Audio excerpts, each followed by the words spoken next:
Jy het nie botter nodig nie.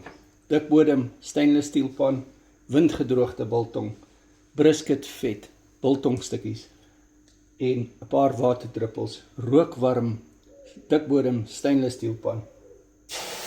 En jy maak hom so warm dat die waterdruppeltjie moet rondhardloop bo oor die pan. En dan is hy reg. Dan sit jy die windgedroogde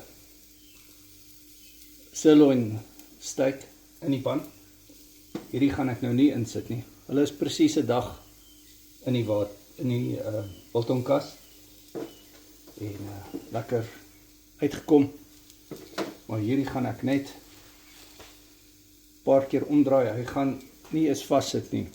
Maar as jy 'n steak insit sonder dat hy windgedroog is, dan sit hy bietjie vas en dan gaan hy self losgaan. Dan draai hom net om en weer om, so 2 minute aan elke kant en dan sê hy reg. Maar dit werk met 'n dikbodem stainless steel pan.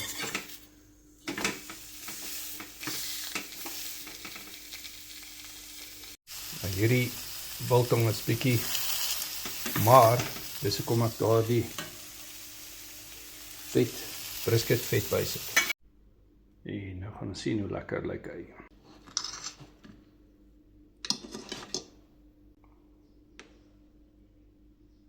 Ons sê lekker windgedroogde sirloin biltong en brisket vet biltong in die pan gebraai.